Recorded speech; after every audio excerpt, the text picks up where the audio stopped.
Today I would like to talk to you about your operating system. If you are Apple's person, that you work with Apple, you know that it's a different operating system. If you work with Windows, you know that's a completely different operating system. And I personally am not very savvy as far as a lot of computer technology. I know enough just to be a little paranoid whenever I push, do I accept this? Do I want this? Yes or no, and not no. So, but my point is that when we have a different operating system than what we're used to, it can make us feel uncomfortable. But sometimes it's those upgrades that we're really needing. And a lot of times, I believe that within our hearts, our minds, and most of all within our soul, that there is a piece of us that knows that we need an upgrade.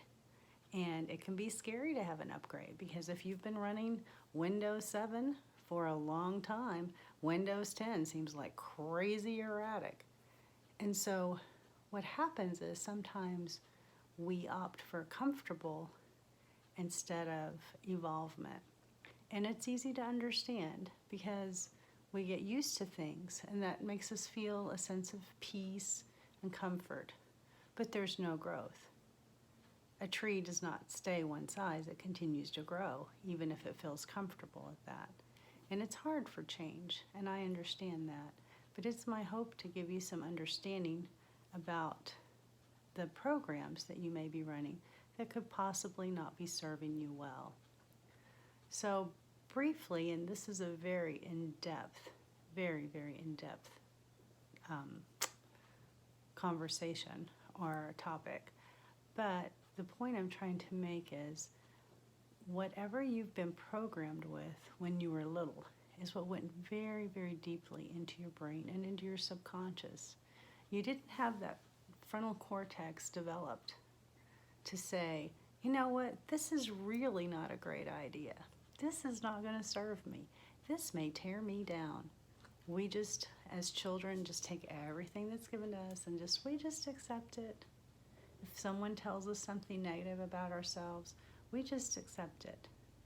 And sometimes we get these beautiful messages that, oh, you're a wonderful person, or you're pretty, or you're smart, and we take those in. And sometimes, whether it's on the schoolyard or from somewhere else, we get these messages that are detrimental to our mental health. And it's those messages that I would like to address in this video. So let's say, for example, you were told that you are stupid. So your subconscious will say, okay, you've got that imprint in your brain from when you were little, you are stupid. So the subconscious is going to take that in, if that was the predominant message, and it's going to say, okay, we're going to prove to you repeatedly that you're stupid. And because you're looking for that, then you will constantly seek out situations and be aware of situations where you are feeling stupid, even though that could very well not even be a reality. Because obviously you're smart enough to be watching a video to improve yourself. So that in itself busts the idea of being stupid. But whatever we focus on is what we bring into our lives. And by changing our focus, then that can change what we're conscious of, what is coming into our awareness. You've been watching this video for over 4 minutes right now, and you may or may not have been very conscious of the letters behind me. But now that I've brought that to your attention, you are now conscious of it. So my challenge to you is to first think about what messages did you receive, especially as a child from up to about 8 years old, that are not serving you right now, and how could you possibly reframe them so that you can change the program that you're running.